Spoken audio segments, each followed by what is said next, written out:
Buenas tardes a todos los amigos que se conectan en este momento a Hoja de Ruta Radio y a www.hojaderuta.org. En la mañana habíamos conversado con el doctor Eduardo Franco Loor, quien nos había dado algunas luces sobre los temas jurídicos, pero hoy teníamos que ahondar en el tema porque el día de ayer hubo una rueda de prensa donde la Asociación Ecuatoriana de Magistrados y Jueces ha hecho un pronunciamiento sobre el comunicado que la Fiscalía General del Estado también hizo por redes sociales. Para esto hemos invitado al doctor Paul Ocaña Merino, a quien tenemos el gusto de conocerle desde mucho tiempo atrás, y queremos que nos explique de qué se trata este manifiesto y por qué la incomodidad ante el comunicado de la Fiscalía General del Estado. Muy buenas tardes, Paul. Muy buenas tardes con todos los radio escuchas y contigo, César. Muchas gracias por la invitación. A ver, después de que la doctora Pavlova Guerra concedió las medidas sustitutivas, se dio un comunicado por parte de Fiscalía. Este comunicado, que está fechado 25 de diciembre del 2019, tiene dos imprecisiones para nuestro criterio. ¿Cuáles son estas? La primera, que indica que la jueza subrogante de la Corte Provincial de Justicia de Pichincha revoca la prisión preventiva. No la revocó. Lo que concedió es medidas sustitutivas. Revocar o la revocatoria es una figura jurídica distinta a las medidas sustitutivas. La revocatoria implica que queda sin efecto la prisión preventiva porque ya no tiene los indicios del cometimiento de un delito, cosa que no pasó en este caso en específico, sino que la jueza otorgó medidas sustitutivas. ¿Qué son estas de medidas sustitutivas?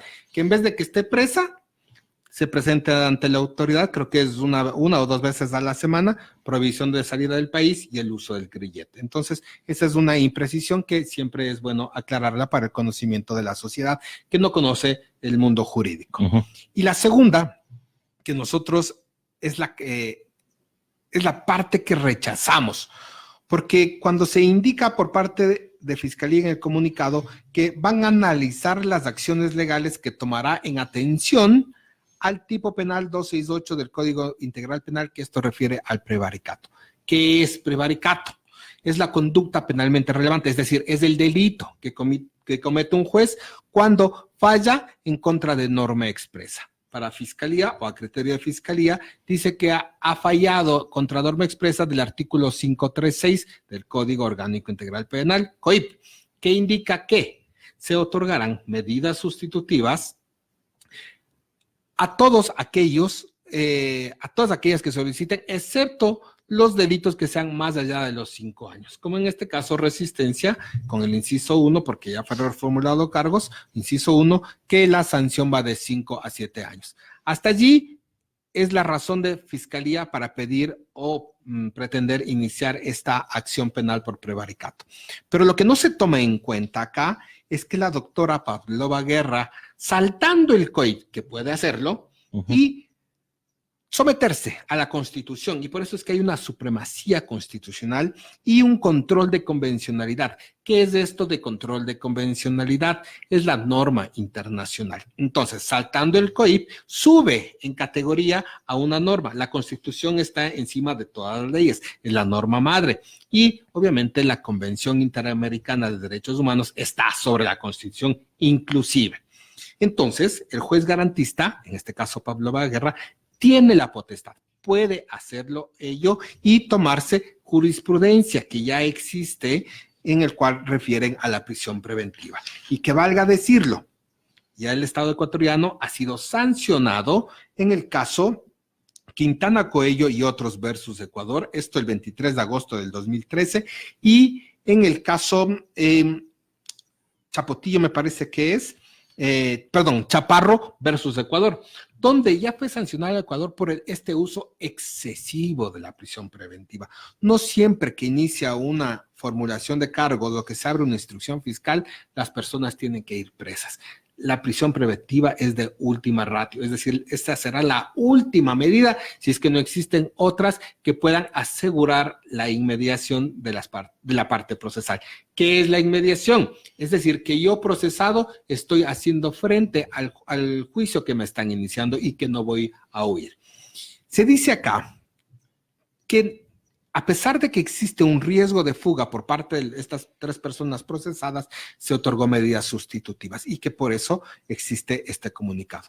Digo yo, Fiscalía puede, a pesar de ello, del riesgo, puede pedir otro tipo de medidas que aseguren la mediación y la jueza puede otorgar también otras medidas. Digo yo, si es que hay un riesgo inminente de fuga, pida la presentación diaria. Pida que el acompañamiento de la policía, que aún el acompañamiento de la policía, es decir, el resguardo policial, es más barato que mantener a una persona privada de libertad. Además, de una u otra manera, se permite que las personas se defiendan en libertad, que no porque están en una fase de instrucción fiscal ya son culpables, para nada. Se está ventilando el proceso. Fiscalía está presentando sus elementos de cargo y la defensa está presentando sus elementos de descargo. Doctor, una pregunta antes de continuar. ¿La jueza también no tomó esta decisión en base a estas medidas cautelares que solicitó la Comisión Interamericana? Concedió la Corte. Desconozco si también las tomó, si alegó en la defensa de uno de los procesados o de todos ellos, pero considero que sí. O sea, si yo hubiera sido abogado de ellos, obviamente tomo en consideración esta parte de las medidas cautelares que fue otorgada por la CIDH. Que valga decirlo, no porque la Corte Interamericana de Derechos Humanos da estas medidas cautelares, deben cumplirse a rajatabla sacándoles en libertad, sino son básicamente sugerencia que hace la Corte Interamericana. Y en el caso de la señora Pavón, que yo ya indiqué anteriormente, en ella casi sí era mandatorio.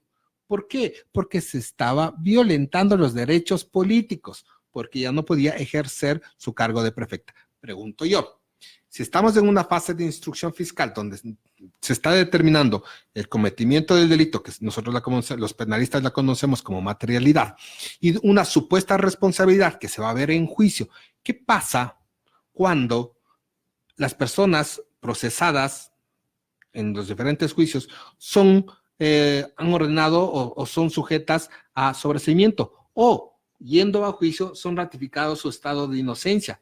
Todas esas personas deben seguir un juicio de daños y perjuicios, de daño moral por error judicial en contra del Estado ecuatoriano. ¿Quiénes pagamos? Todos los ecuatorianos, así es. Entonces, nosotros en base a ello, la justicia, me refiero, debe tener cuidado con la prisión preventiva y simplemente asegurar que las personas tengan o cumplan este principio de inmediación, asegurando que estén dentro del proceso. Y así ya se ha manifestado la Corte Interamericana.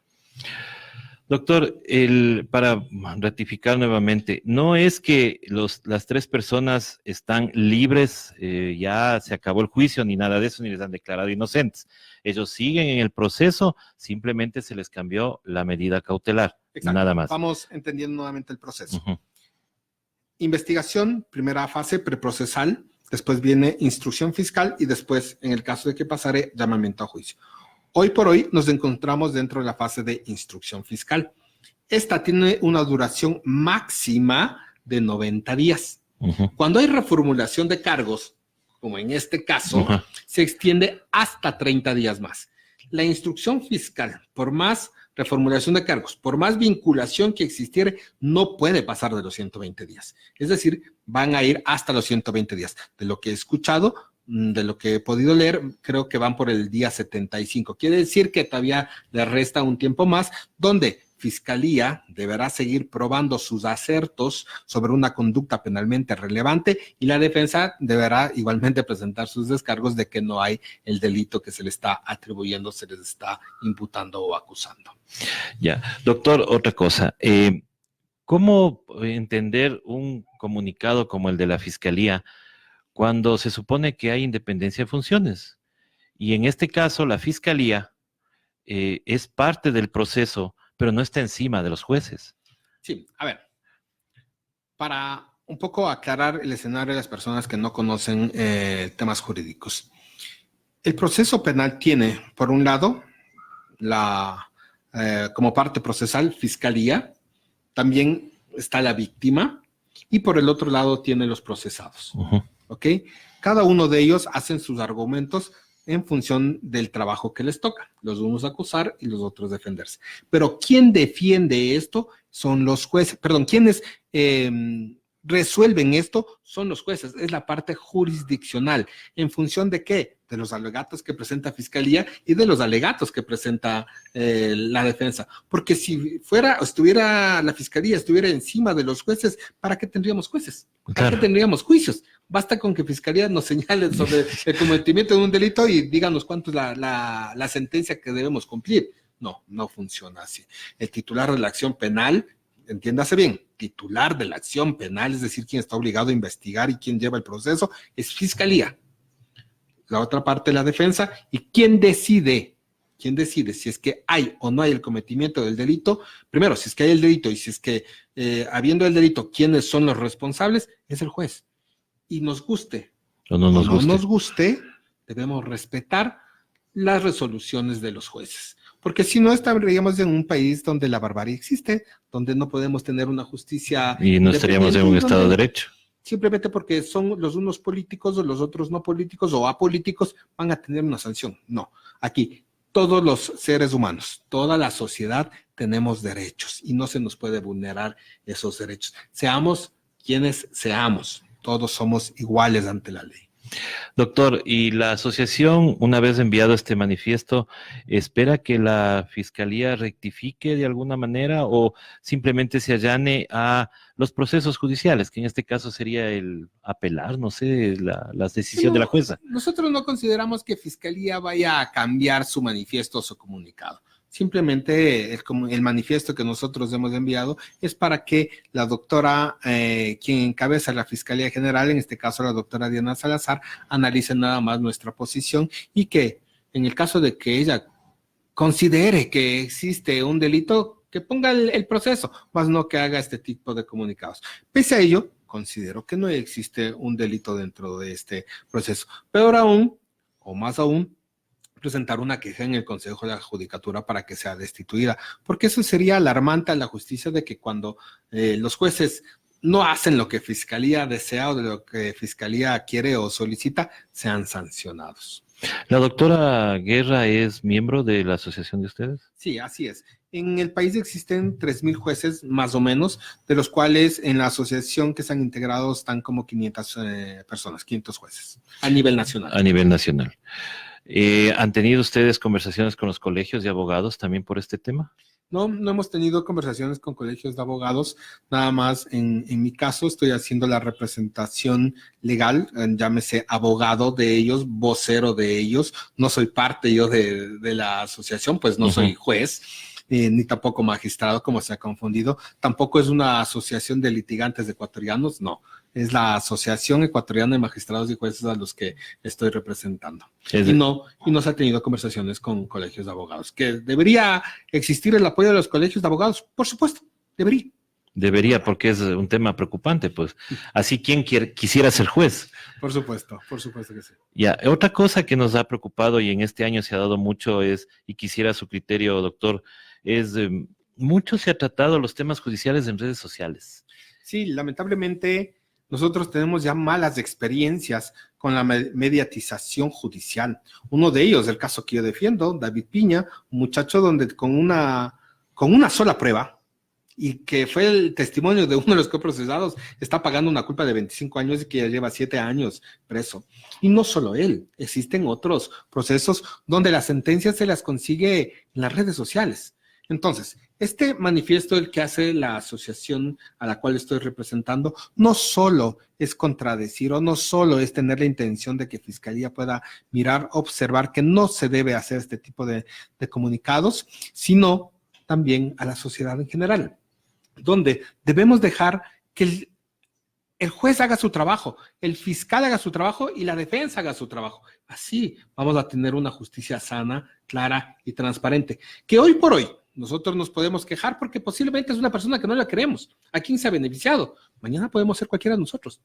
Y ahí, en cambio, estaremos del otro lado y gritando a que se haga justicia. Es eso lo que yo pido, que se haga justicia para todos, que sea lo que tenga que hacer en el marco jurídico. Si este proceso tiene que avanzar, avanzará, pero que no se trate de intimidar a los jueces a cumplir algo que Fiscalía lo solicita. Listo, doctor. Muchísimas gracias. Queremos agradecerle por la presencia acá en nuestros estudios y, como siempre, les digo a mis invitados, las puertas abiertas para que cualquier caso que ustedes quieran tratarlo acá en los micrófonos para que la ciudadanía lo conozca, pues las puertas están abiertas. Agradezco mucho, César. Muy amable por la invitación. Muchas gracias a todos ustedes y ya más tardecito también estaremos con un análisis político de lo sucedido en el 2019 a las 15 horas. Les esperamos, no se desconecten y buenas tardes.